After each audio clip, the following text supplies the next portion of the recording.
So, hello everyone. We are here for the new webinar for the internationalization of UK-RAS. And the topic today will be quite hot because soft robotics is already the future for robotics, is the present and the future for robotics, for its versatility and its capability to embrace both the fundamental science and multidisciplinary aspects in robotics and several types of applications we're going to discuss through the contributions of our speakers. So it's better we start immediately. Vineet Vashist from the Indian Institute of Technology Gandhinagar in India will be our first speaker. Vineet, please, if you want to share the screen. Thank you very much. Since I know you need to start immediately. So can you see my screen? Sorry. Yeah. Okay. Thank you.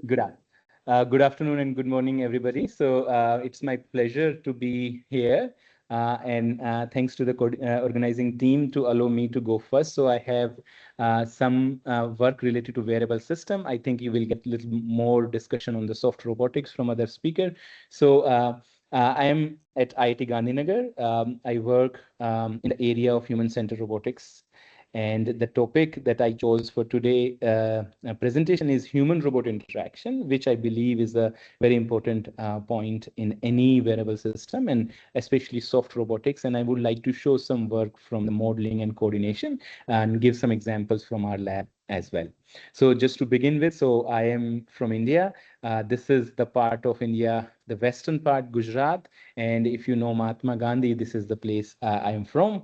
And if you are coming here, please do let me. I will love to show you our campus. So this is IIT Gandhinagar, and let's get directly started. So wearable system are of various kinds. So the kind of soft robotics that I would like to focus on is the part which we wear to either restore some of our movements or to augment some of our movements. So I could be a person who is working in an industry, and I may want to carry some equipment, and they are harsh on my body, and there can be some exosuits that I can wear. I can use it for casual run, which probably I'm not sure how many of us will use it, but there is a very good potential of elderly people using it while for walk or for general hip assistance and ankle assistance and other aspect. There is another rehabilitation aspect from various patients' point of view where these wearable robotics have been used properly. And I think that people in this group understand the need for restoration. So, but I still like to spend a small amount of time on showing this particular video. And this video is so appealing that a child with CP trying to walk, but she constantly needs a caretaker. She is not independent, and that brings out the importance of creating such from the augmentation point of view, there are huge needs. So again, defense is one of the bigger point here, but there are a lot of industrial setups where people needs to use this. I think in Europe, this is one big concern already, and a lot of industrial settings are accommodating these setups.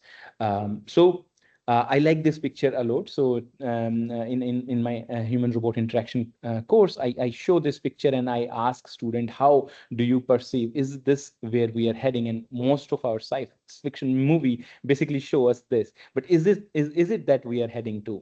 And there has been a poster in ICRA for some time, and they call it physical human robot interaction, and I like it a lot. And this is what to me is going to be the future, that we will be wearing exosuits along our body and we would be collaborating. So the kind of things that I would like to focus today is that if I'm wearing some robots and they are helping me enhance my skill set. So essentially the way we can put human robot interaction problem together is like that there is a human aspect, there is a robot aspect, and we want to create an interaction, and the interaction we want it to be safe, realistic, and transparent. And the idea is to add an advantage to the person who is wearing the system. Now, when we go into this kind of discussion, we could be purely from robotic side, but the problem here is I will think from the physics of different body point of view, and I might struggle in creating a better human-robot reaction. If I'm purely from the neuroscience perspective, I might not understand the ideas of robots. So the idea would be to kind of come up with a new kind of people who are working in this, who have neuroscience and robotics both understanding. And that's where in next couple of slides, I would like to show that the human aspect, the neuromechanics part of human is very important. So this is a picture taken from a very well known book where we see the hierarchy of the way we perform our movement. So if we think that the whole voluntary tasks start from my brain to spinal cord, and then these signals goes to my various muscles, and the way this recruitment of muscle happen, because the number of muscles I have to perform a single degree of freedom motions are more than what I need. And essentially my legs and my arms also have more degrees of freedom than I need to operate in this task space. So what it brings us to a very redundant system. And then there is a case of optimization that we all need to do to perform these operations. So this is the hierarchical way, and we need to understand this hierarchical way to create robots that we can use. So I further emphasize this point using these two cartoons. So now we all have seen ourselves carrying big heavy backpack, and I am a recent father whose son has started just going to the school, and when he puts the his bag on his shoulder, the first thing he does is he stoop forward. So it's kind of like compensating for the presence of the weight on his body. But now imagine ourselves walking on a corridor. We could be walking on this corridor every day. We never think what kind of joint torques my joints should have. We just apply it. But the moment we see the wet floor sign, what actually ends up happening is, in addition to applying joint torques, we are also manipulating the joint impedance so as to be stable and not fall on the ground. And that's what our CNS can do. And that's what one way of utilizing the redundancy in my neuromuscular skeleton system. So my CNS can plan for joint torques. So let's suppose if I'm lifting a water bottle from my desk to my mouth and I want to drink it, but suddenly if the water bottle becomes empty or become even heavier, I need to change the impedance at my joints, and my CNS does that. Does this kind of programming already taken into wearable robots? Do they take this kind of physical human principle in account when we make this? And this is something that when we work with wearable robots, we need to take into account.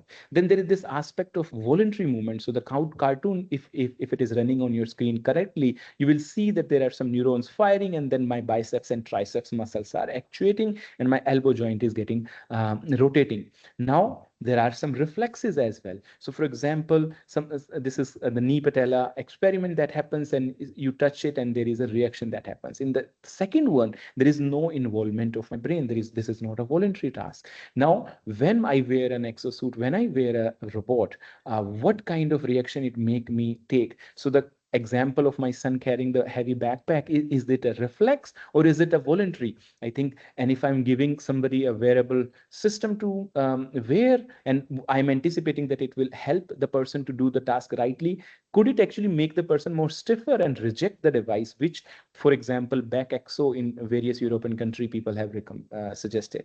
And the reason this is an interesting field is because of the multi muscles that I have the capability of actuating. So for example, if I have two muscles, this cartoon says that if I have to actuate my ankle, I can apply torque in both directions by parallelly actuating these muscles, or actuating in a complementary way. Now, if I run it in the sync, that's called co-contraction, and that basically results in the higher increase in the stiffness. So the idea is to also see if I can invoke the principle of neuroscience when I work around. So for example, if I throw a ball towards you, and the way you approach and catch it is not a single trajectory that you can follow, is not a single way that you can follow. You can possibly do it in multiple ways, and neuroscientists are trying to find either trivial relationship like this bell-shaped velocity curve, or higher smoothness factors, or jerk principle, or various other aspects that are being presented today to understand that how a healthy human perform this, how a stroke patient might be doing it, and how a robot that needs to help these individuals should go about. So with this basic as a fundamental, I would like to show some of the work we are trying to go in the similar direction. I know that there is a limited time, so I will skim through some of it, and maybe I think if there are questions, I will be able to dive deeper in some of them.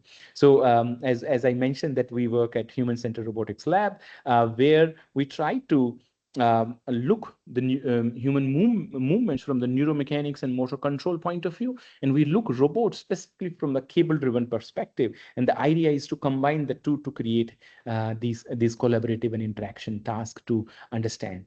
And for that purpose, I think what we go about is recording mundane human motion, doing computer vision or various other technique that we are able to do. We also create a lot of VR-related setup to create challenging tasks. I will come on to this slide a little bit more. And we also do some interesting tasks. For example, if some of you can recognize, this cartoon is about a dancer, and she is actually performing a classical Indian dance. And when she performs it, she's a professional. The way she uses her body joints, we are able to understand what kind of emotion she is depicting just looking at her motion.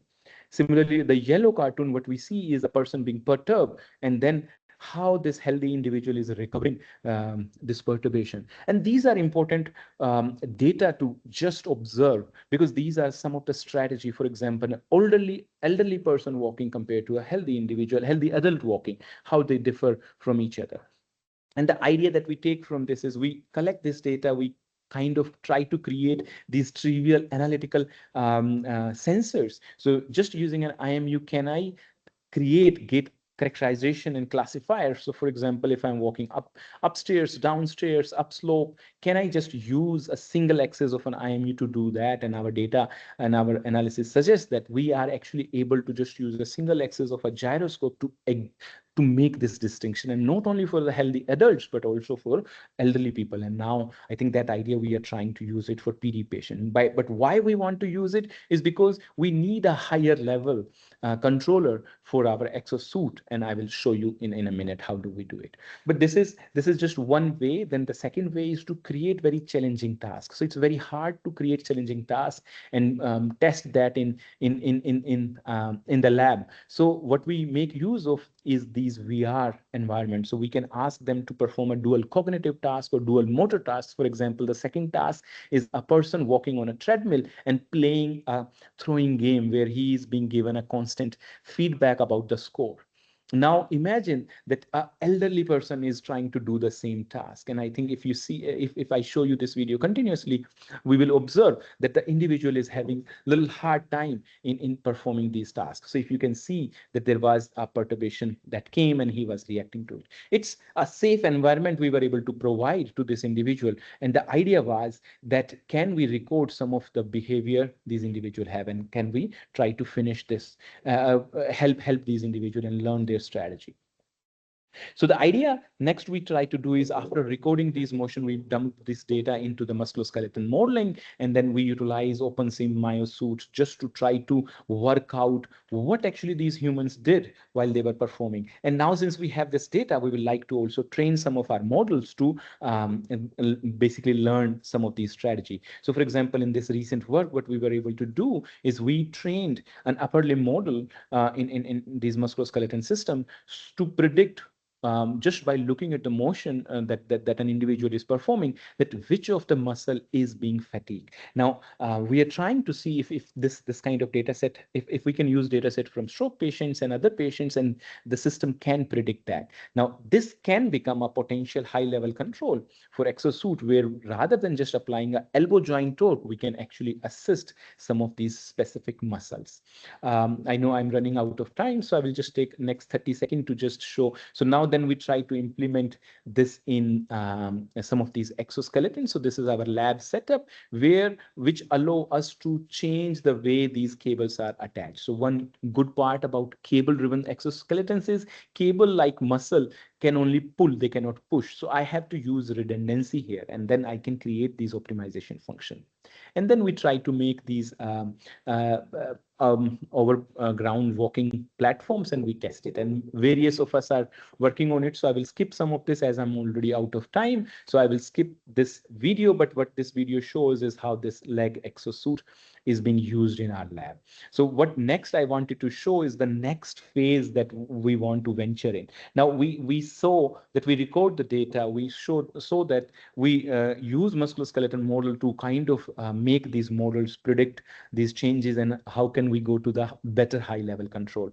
Now the idea is to combine all of this and create a task where we can actually train individual. Maybe this is an individual who is who is aging, and he is starting to have some balance related problem, and can we bring these day-to-day tasks in there, and these exosuits can basically help them. So again, the idea is bringing these dual tasks, and the approach is combining the VR with exosuit, and the high level control is a sim to real perspective. And these are some ongoing studies that we are trying to work on, and hopefully we will have some output in this direction. So this is the last slide. I will stop here. Thank you very much. Thank you very much, Vinit. Thank you very much for intertwining neuromechanics and soft robotics, for making me miss my wonderful time in Gandhinagar, and also the samosa I cannot eat anymore, sadly. I ate too many during my time there. Gianmarco, please, the questions? Yes, I've got a couple. So the first one, I'll start with a more technical one, and then I'll go with a philosophical one. So when recording the sort of data of the gait of different individuals, did you notice any sort of uniqueness in individuals' gait? So does everyone have his own specific gait? And is that a problem for the data collection because you have to average out in the end, or is that normal and then you can sort of handle it? Yeah, so I think it is a very well point, and I think it's not just me. I think if I'm going little science fiction, I think a lot of movies around. So for example, in Mission Impossible, so I think this exactly thing was used, like there is a gait pattern and then you can recognize it. So each of us can recognize it. For example, our kids, even they do not see our face, and just by our gait pattern they can recognize it. So this exists, but how do we work around this is when we were looking into this particular aspect is we were looking into the signature that all of us will have. So that's why the sensors that we mounted was on our shank, and we just purely recorded one axis gyroscope data to work that thing out. So we were able to average it out and make it a little bit more generic, which worked on adults as well as elderly people. Thank you for this question. Okay, perfect. That sounds good.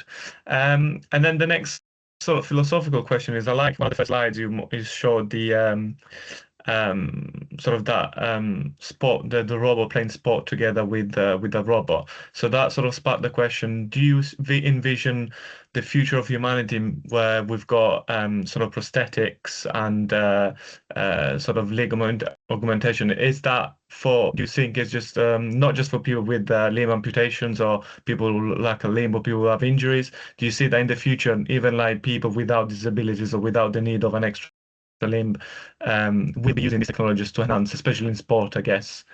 Is that what you see in the future? Yes. I completely see that thing happening. So again, I just want to put a little bit of my insight here is actually we are already doing it. We may not call these as robots. So for example, if we go for skiing, we use a special kind of shoe. The reason we use those special kind of shoe, if we try to understand scientifically, we are trying to constrain some of our extra degrees of freedom, which we use may get hurt, right? So we are using those suits, these kind of gadgets. Now what we are going to do is we're going to use them a little bit more intelligently, where they understand our movements and actually change their behavior. They may become stiffer at some point, they may become less stiff at other point, and if they can actually help our hip joint walking on an uphill. So I completely agree with you that this is the future that we are heading. Yeah. It sounds a great future. Perfect. I don't think we've got enough time for more questions, so I'll probably stop here. Okay. Thank you very much, Vinit and Marco. There is a question actually from Sam Wayne. Is there a motor system that can match the torque and velocity of a human knee joint as yet without requiring a heavy power requirement? Sorry, Jacinto, I missed the first part. You can check on the Q&A through the Q&A icon on top. Okay. Okay. Yeah. So is there a motor system that can match the torque and velocity of a human knee joint as yet without requiring?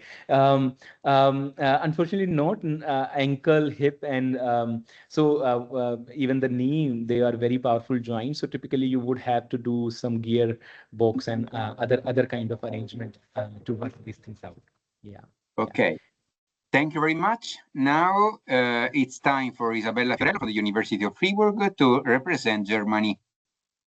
Thank you very much, Isabella. Thank you. I will start sharing my screen.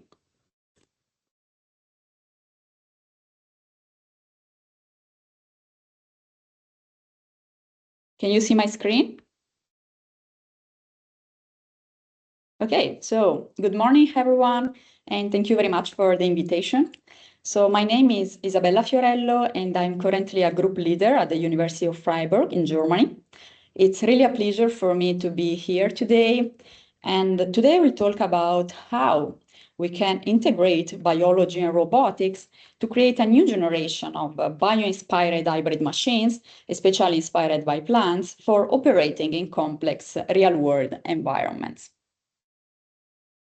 So this is just a brief overview, let's say, of my academic journey. I'm actually a biotechnologist by background, and I completed my PhD in biorobotics from Scuola Superiore Sant'Anna and Italian Institute of Technology, where I started working on new biohybrid and bio-inspired robots. Then after my PhD, I moved to Genoa at the Italian Institute of Technology for my postdoc. And after that period, I also spent different research period abroad. For example, like 3 years ago, I was visiting postdoc in the group of Professor Thomas Peck in Germany, here in Freiburg. And more recently, I was Fulbright visitor at the California Institute of Technology in California. So from the end now of 2023, I'm junior group leader at the Cluster of Excellence LIBMAT, so University of Freiburg here in Germany, where I start leading my group on biohybrid machines. So this is a spoiler, let's say, for the future. I will start a new position in September as assistant professor at Imperial College London. So I will be soon part of the UK community as well. So actually my research, let's say, sits at the intersection of biology, material science, and soft and micro robotics. And my central scientific question is how we can, let's say, integrate plant biology, hybrid materials, and soft and micro robotics to create new, adaptive, environmentally responsive machines at small scale, let's say. So in my work, I always start from biology. So we start from the fundamental question about biological model. We take inspiration from nature, and then we use hybrid materials, which can, for example, embed synthetic and living components to create new adaptive robotic machines that can be used for real-world applications. Let's say that my research aims to create a new class of plant-inspired biohybrid machines that can operate in unstructured real-world environments, and these include, for example, dense forests or like drylands. And more recently, I start working also on aquatic ecosystem. So the goal is to build systems at small scale. Let's say my robots are at micrometer to maximum centimeter scale that can safely interact with the natural environments and that can help us to monitor, understand, and also protect our planet. So today I will give you a few examples of my science, let's say. Let's just begin by machines that are able to work in dense vegetation. So in my early work, actually in IIT and Sant'Anna, when I was PhD students, I started working on climbing plants. And I mimic climbing plants to develop new machines that embed microscopic hook-like structures to attach efficiently to surrounding surfaces. And we integrated this system into different demonstrators, for example, in a multi-parameter sensor for monitoring leaf surfaces, a device for in-situ drug delivery, and also small climbing robots. So especially I took inspiration from this plant that you can see here. So this plant is called gallium heparin. Maybe you saw them because you saw this plant because it's very spreaded, let's say, all around the world. And actually, this represents one of the most wonderful example, albeit insidious example of adaptation in nature, because it uses a unique ratchet-like attachment mechanism to anchor over a wide range of micro-rough objects, mainly using its leaves, which are covered with these microscopic hooks that are used for mechanical interlocking. So what I did was to start from the study of the biological model. We start from the study of the abaxial and adaxial microhooks of gallium heparin to create a miniaturized device that mimic the shape and mechanics of these microhooks. And then we printed it using high-resolution micro-manufacturing technique. And we developed this prototype that you can see here that can strongly attach to different tissue, for example, to skin tissue, textile tissue, and so on. And we test these micro hooks for climbing robots applications. Actually, we built a sort of mini car that you can see here, and we attach the micro hooks to the wheels of the mini car. And you can see that the car with the micro hooks is able to climb different inclined slopes, while the car without the micro hooks is not able to do it. So this can have some application in, let's say, climbing robots and also on micro robots, even on manipulators. So after that, I did a dedicated work that was also supported by my early career National Geographic grant, in which we exploit the same mechanism of gallium heparin, so the attachment of microhooks of gallium heparin to plant leaf surfaces, to create a device that was also able to attach to plant leaves, like the natural ones. And actually, the capability to act precisely to plant organs like leaves is really important for preserving and also monitoring natural ecosystem, and also optimize the use of natural resources. And in the last year, there was an increasing interest in precision agriculture fields. So what we did was, again, to microfabricate this microstructure using different microfabrication process. And then we embedded these microstructures in different demonstrators. Especially, we embedded it in a multi-parameter on-leaf sensor that was used to monitor different parameters on the abaxial and adaxial side of the leaf. Then we create another prototype in which we use the microhooks to inject precisely molecules inside plant vascular tissue. And then we also created a small climbing robot that was able to move on different leaf surfaces. So this is also a device that was patented, and currently we have also extended the patent to US, and we are planning to do a startup on that. So from dense vegetation, let me move now to machines that adapted to dry and complex arid environments. So in this case, we develop Hybridbot, which is the first robot inspired by avena seeds. Actually, I think you see this again spread in many different ecosystems. It's commonly known as wild oat. So what we did was to mimic the morphology, mechanics, and the behavior of wild oat in the environments to create a new class of biohybrid machines, which combines a biomimetic artificial capsule, which is like the head of the robot, and two natural interacting ones, which are made of dead plant tissue. So for the first time, we used the dead plant tissue as a sort of actuator for the robots. So what happened in this system is that the two natural ones generate the movement needed for the robot to move across the soil surface and drill inside it, while the artificial capsule can be also functionalized, for example, to carry a small payload that can be a fertilizer, nutrients, or also other seeds. So here you can see a comparison between the natural and the artificial system.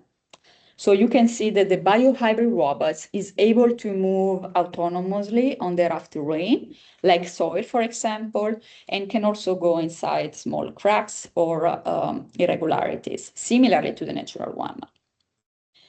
So also it's very important that our robots are these directional hairs on the capsule that can also promote the anchoring of the robots inside the soil.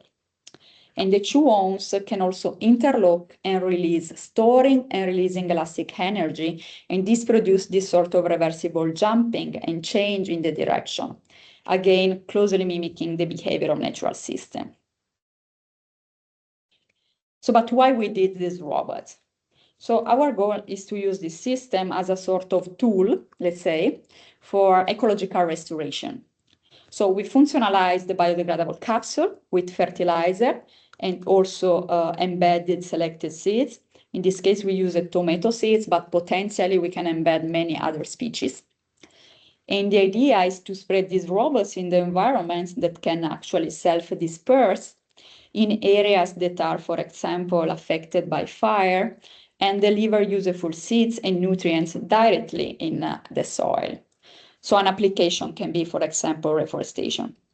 So also in this case, we have an international patent. So it's really important for my research really to pass from fundamental science to applied research and also have some technological transfer of the technology that we are developing. And here you can see just briefly that our robots, actually our plants, germinate from the biohybrid robots in about 1 month. So, and this confirms that the robot can not only move and insert itself in the soil, but can also deliver favorable seeds for reforestation application. And this was also published as cover of Advanced Material Journal. So, but currently I'm not working only on terrestrial species, but also on machines for underwater ecosystem. And one example comes also in this case from a plant. In this case, this plant is called Myriophyllum. And we took inspiration from this plant because this plant developed unique morphological and biomechanical features to persist and grow in underwater conditions. So what we did was to start mimicking the stems and also the leaves of Myriophyllum to create a new materials able to work in underwater environments. So in this case, so this work is still unpublished, but I hope we will have the paper online soon. We actually combine biological characterization, material design, and also high-resolution micromanufacturing to develop artificial aquatic plant-like structure that, let's say, replicate key functional features of the natural model. So the idea is also to use this kind of device as a sort of underwater sensor. So what we did was to create stimuli-responsive leaf that can respond to different stimuli underwater, like, for example, temperature and also the presence of sodium chloride. So we can use the system as an underwater sensor capable of monitoring environmental parameters into aquatic ecosystem in the future. So last work, because I think I'm running out of time, but actually this is the work ongoing with my PhD student. So our biological model is, again, an aquatic plant in this case, but this time we took inspiration from the fruit of water culture. This is very interesting for us because this plant can be transported by water currents and also anchor itself to the surrounding substrates using microscopic spines. So this robot can attach to the soil and also to the boats by the spines. So what we did was to study the geometry and also the mechanical behavior of the natural model, and we designed new self-dispersing anchoring biohybrid systems that are capable of passive transport and also autonomous attachment underwater. Again, the design originates from the understanding of how biological materials and structure generate function in nature.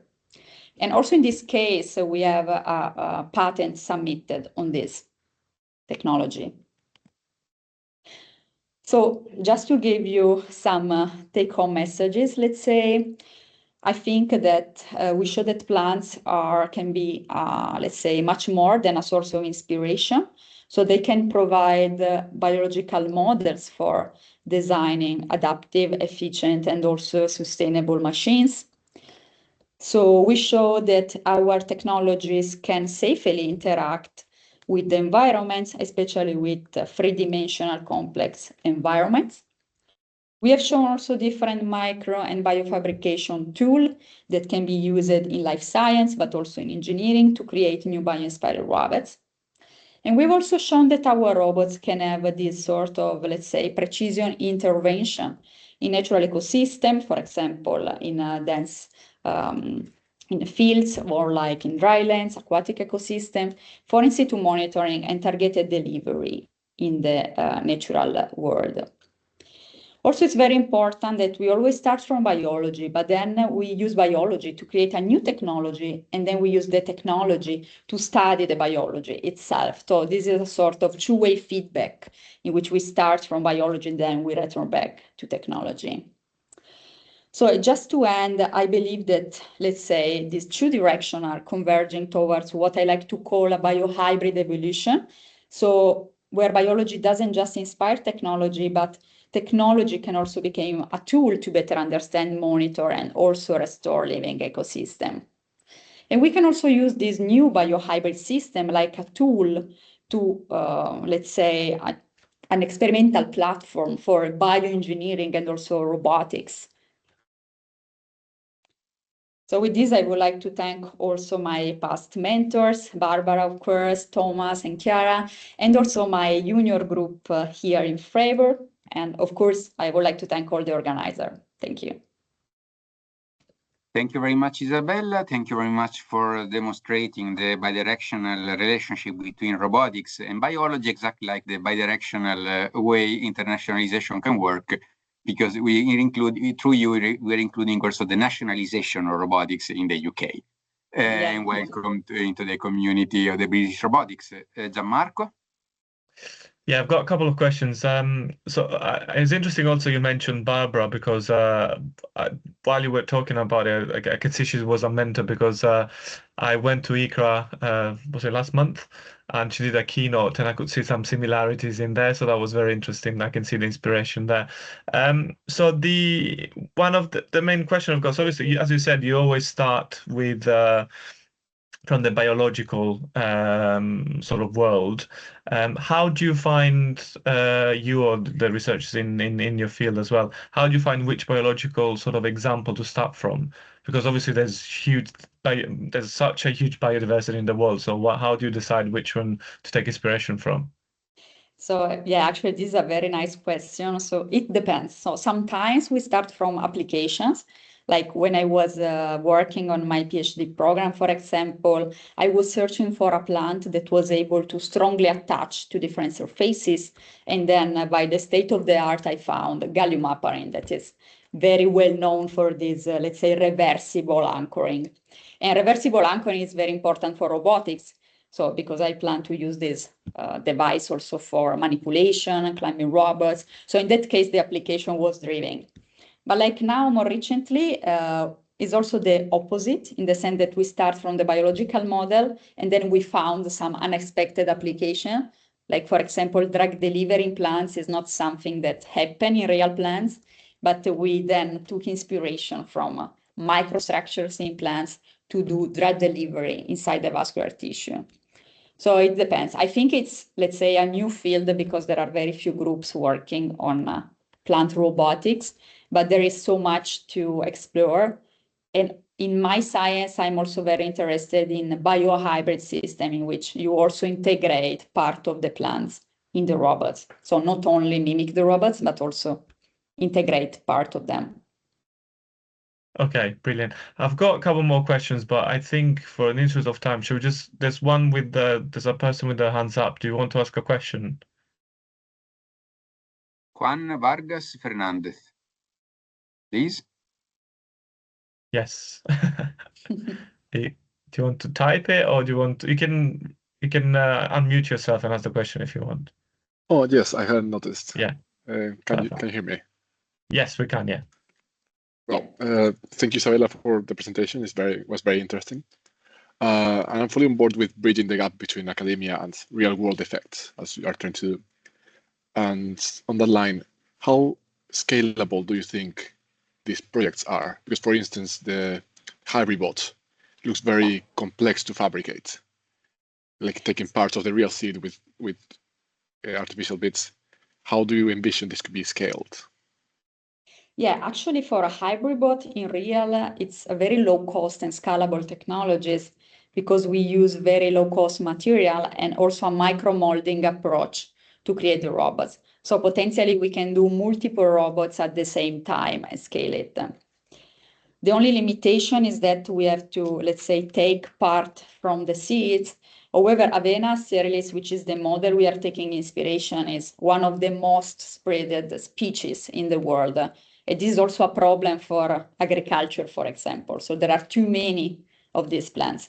So our idea is also to use part of these plants as a sort of, let's say, positive way so that we can do a robot that help for restoration instead of causing disturbing agriculture.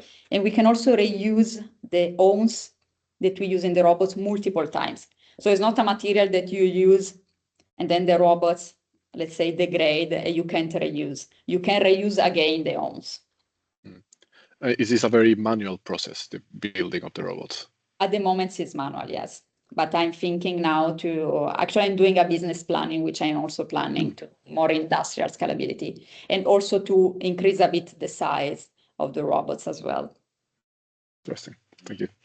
Yeah. So thank you very much. Now it's time for the third speaker, Lin Cao from the University of Sheffield. Please, Lin. Sure, yeah, thank you. Let me share my screen. You can hear me, right? Yes, we can, yeah. Okay.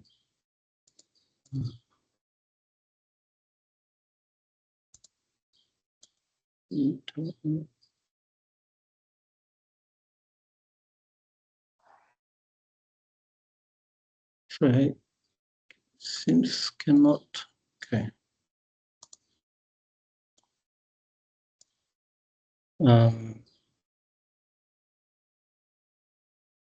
Can you see my screen? Oh, I'm not You sharing can see the chat. icon. Yeah, we can see the Okay. chat. Sharing window.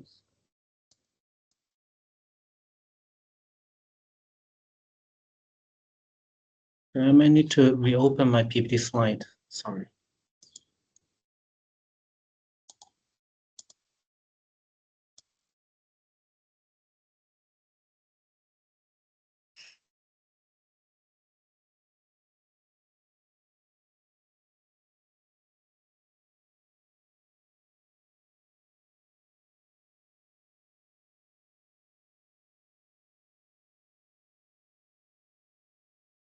You still see my chat? Oh. Before, Yes. yeah, but we don't see anything now. Okay. It's strange. I cannot share my slide. How about now? Okay, yeah, we can see that. Yeah. Okay, you can see the slide. Good. Yes, we can. Yeah. Yeah. Okay. Okay. Sorry for this technical issue. Good morning, everyone. I'm Lin Cao, a lecturer working on medical robotics and soft robotics at the University of Sheffield. And by the way, thank you to the organizers for the invitation to give this talk. So today I'm going to give a talk on a specific study that we have recently published on Science Advances, which was done by two of my PhD students. That is hysteresis-assisted shape morphing for continuum robots. Okay, so when we design robot nowadays, okay, we have been always following one paradigm that is most of the time, okay, when we want to increase the dexterity of the robot, we have to add more actuators. Okay, for rigid robot, okay, we add more joints, add more motors. For soft robot or continuum robot, we add more sections that is bendable. Okay, so that leads to we stack them together in series, and so that we can get more dexterity. Both rigid robot and rigid body robot and soft robot follow this paradigm. Right? And There's another common sense we also have is, when we design robots, okay, either robots with gears or soft robots with cables inside them, we try to avoid hysteresis in them, okay? Because hysteresis can cause errors in actuation or errors in sensing, right? And in fact, we don't like hysteresis in many areas of engineering, okay, in materials as well. Okay, so these are two I would say common senses when we design robot. But in this study, we took a different approach and view, okay, on how should we treat hysteresis and how we can enhance the dexterity of robots. So our concept is, we call it hysteresis assisted shape morphing, where we take advantage of hysteresis to make a robot more dexterous without having to increase the number of actuators. Okay, our idea is, for a system with hysteresis, that means different states during the loading and unloading phases. Okay, there is hysteresis in such a system. What we do is, instead of adding a lot of motors to increase the dexterity, we just alternate the actuated sequence of only 2 motors. Okay, because the system has hysteresis, that means its state depends on the actuation history or actuation sequence of the system. So that if you then alternate the actuation sequence, you can then get different shapes. Since you can get you can have numerous number of sequences with only 2 motors, you can get numerous shapes for different actuation sequences. So this is the key idea of our hysteresis assisted shape morphing. So we think this can significantly increase the dexterity of the robot without having to add more motors. And instead of avoiding hysteresis, we try to take advantage of hysteresis. We use it. Okay, so here I'm showing you the mechanism how we achieve it. Okay, so we developed a very simple robot. Okay, it's just an inflated tube. Okay, inside this inflated tube there are 2 tendons, tendon A, tendon B, for example, which are driven by motors, and it is routed in a very unique way. Okay, first of all, through a guided sheath to the tip of the robot, and then routed back all the way to the base. Okay, on the way it's back from the tip to the base, there are those curved tiny sheath segments. Okay, that purposely introduce additional friction to the cable. Okay, so if you then pull, for example, cable A, then we will create a wrinkle first at the first segment here. Okay, if we then increase the force on the cable A, then the second wrinkle can be formed. So at the end, we can have the force delivered to the robot body, they decrease from the tip to the base, as you can see from this one. Okay, from the tip to the base. Okay, the tip will always bend first, and then the second segment will bend, and then the third. When you release it, it will also, the first segment will release first, and second segment. Okay, as you can see here, it's just one prototype. Okay, here you are seeing, each gap between these white segments, they represent one compliant joint. You can understand in this. It can bend. Okay, so here you can see a lot of different joints that can be actuated by these 2 cables. Okay, here you can see how it acts when you pull the cable A and release it.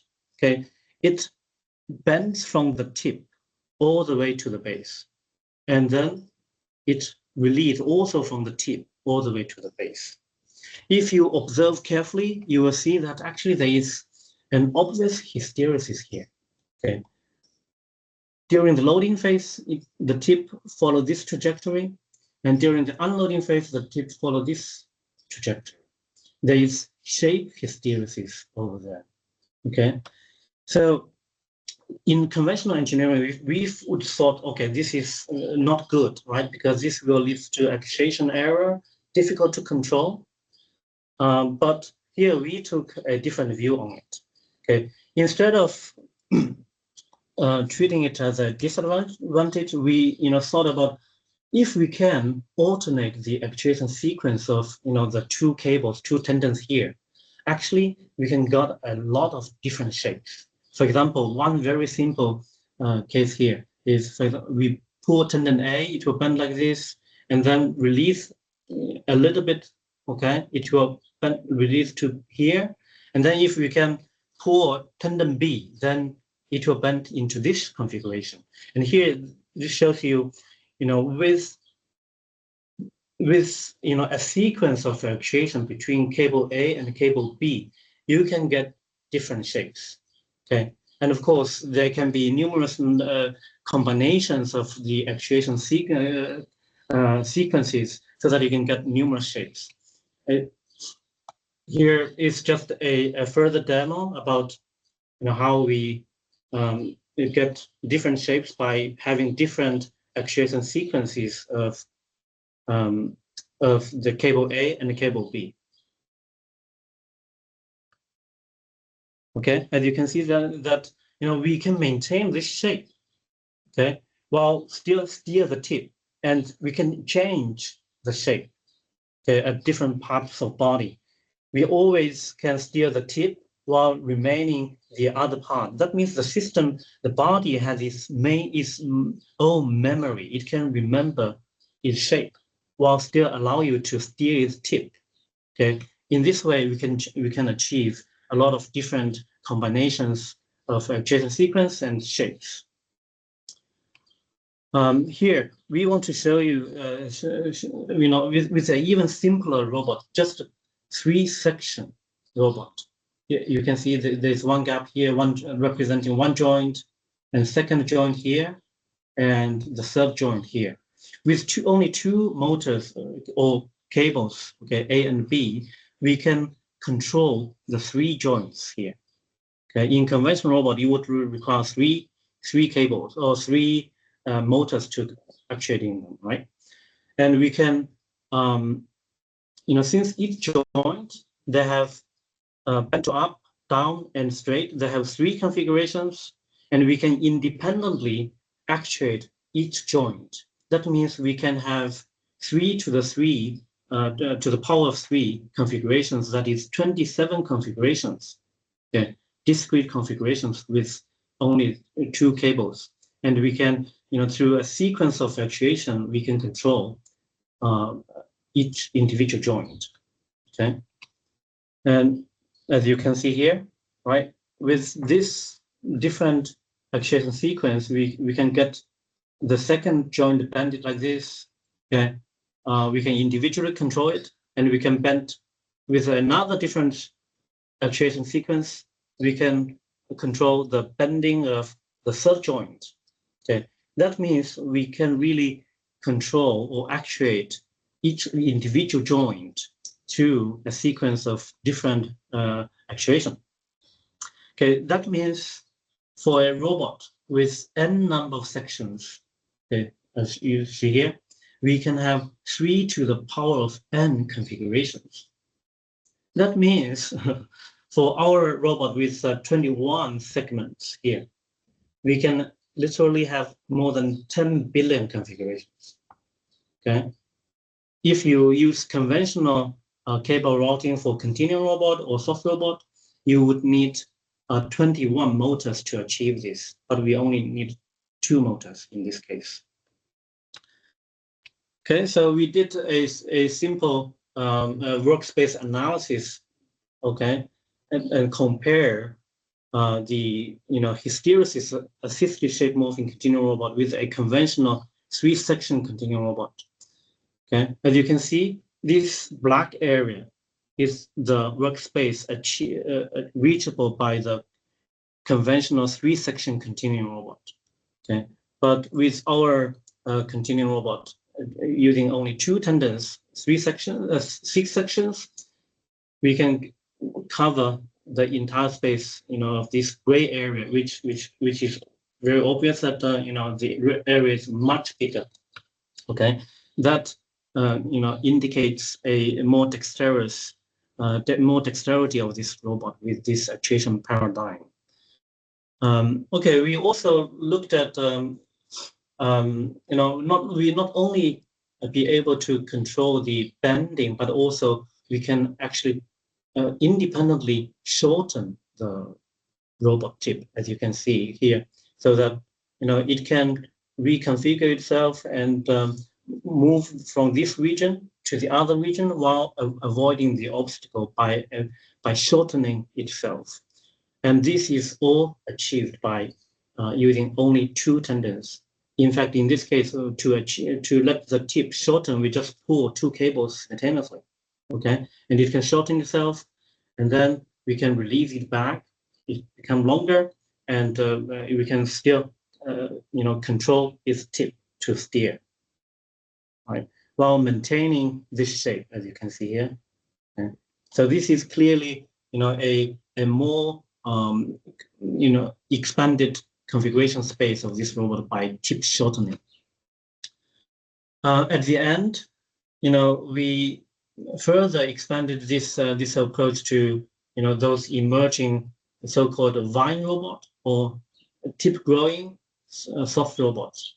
Okay, what we did is just invert the the flexible tube into the central channel. Okay, with our cables inside there. What we achieved is we let the robot grow and we can steer its tip. Okay, to avoid this obstacle. Okay, and once it's achieved to the desired location, okay, as you can see, it can have the so-called follow the leader motion. Okay, it can fix its own shape without even touching the environment. It doesn't rely on the environment to keep its shape, and still we can have the capability to control the tip's direction without affecting the remaining shape of the robot body. Okay, it is, I would say, it is quite dexterous, allowing us to explore the environment. And because of the shortening capability as well, we can shorten it, and so that it can move from this region to the other regions, and then still allow you to control the tip. If you were to use a conventional cable-driven software robot, you would need, a lot of cables and a lot of motors to control them. But here we only use 2 motors. Okay, so I'd like to summarize. Conventional robot design follows a paradigm of more actuators for more dexterity for both rigid body robots and soft continuum robots. But here we proposed a HAS-morph, hysteresis assisted shape morphing, so that by alternating the actuation sequences of robots, okay, we can get more dexterity. And second one is, we thought is meaningful. Okay. We normally treat hysteresis as something that is not good. We don't want them. We need to avoid them and compensate them if we cannot avoid. But here we demonstrate really hysteresis can be useful if we use it nicely. Okay, especially if you can take advantage of it to alternate the actuation sequence of the system. You can significantly expand the configuration space of the robot. And of course, we also tackled another challenging part of related to software robot, where many studies have been trying to develop approaches to steer it. Okay, not only grow, but to steer while it grows, and in the meantime to maintain its own shape while it is growing. Okay, so we propose a very, I would say, compact approach, okay, to achieve reversible shape morphing and tip steering for soft growing robot. Okay, it not only can steer the tip, but can also maintain and guide block is complex shape so that it doesn't rely on the environment to maintain the shape. Okay, so I see Lynn, there are. sorry to interrupt, Lynn. We're already over time. Can we just Okay. wrap it up, please? Yes. So this is the last slide. Okay, I see that we are working on several applications. One particular one is to develop a robotic colonoscope that we want to, for application for healthcare. Okay, so yeah, that's all. Thank you. Thank you. Gianmarco? Yeah, brilliant. Thank you very much. I don't know, should we skip directly to the... we've got a question from the chat then. And then we'll probably do one very quick question for the panel. Juan. Yes, I'll try to keep it short. Thank you for the presentation. And this soft robot looks to be much more like flexible, way more configurations, as you said, from traditional jointed robots. Even with traditional continuous robots, why is yours better? How does it achieve so many configurations with only 2 motors? Is it the pulling sequence, or is there something more fundamental? Yeah, pulling sequence, because we purposely introduced hysteresis in the system. Okay, and hysteresis means the state or the shape of the system depends on the history, loading history or unloading history. So if we can then change the loading and unloading sequences of only 2 motors, you can then get a lot of different shapes. This is different from traditional continuum robot, where if you want to increase dexterity, you have to stack multiple sections, bendable sections together. Each section is actuated by a separate set of motors. And is that only achievable because it's soft, or can it also be rigid segments? Yes, it is possible for rigid segments. Thank you. Perfect. I guess, again, we're very over time, but just to open the panel discussion, we didn't have to leave prematurely. So I guess the question is for both Lynn and Isabella.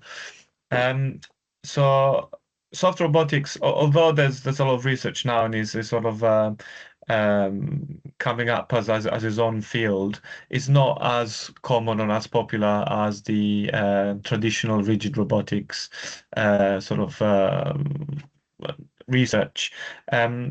Why do you think that is, and specifically, what are the main challenges that prevent it from becoming more traditional? How can we make it more available so everyone can start researching into it? And shall we do that as well?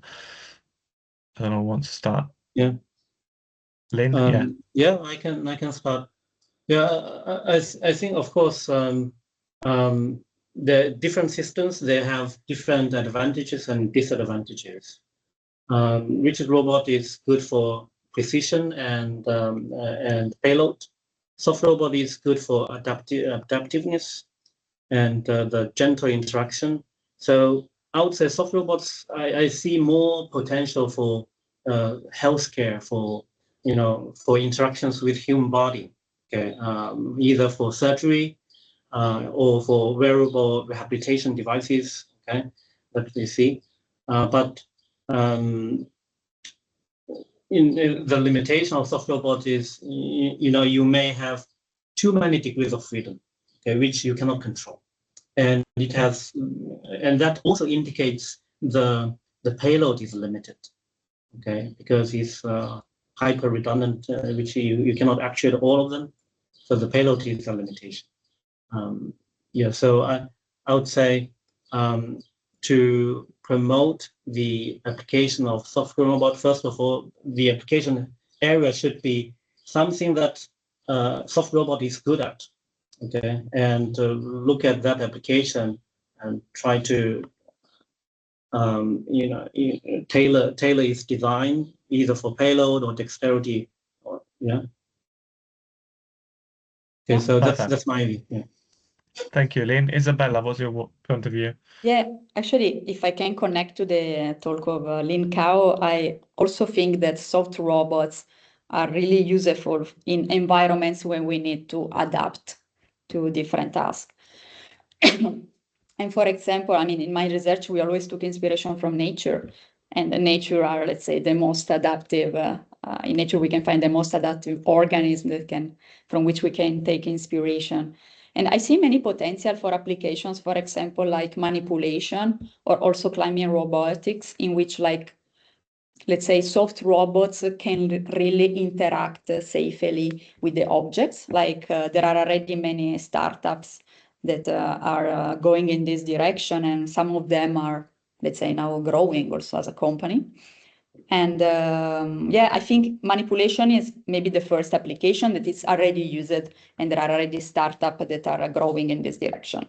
Another one, like Lynn says, yeah, for the human body. So maybe, yeah, this, I think it's, I don't know, in 10 to 20 years, we will have also, I don't know, endoscope or something that will work hopefully inside the human body.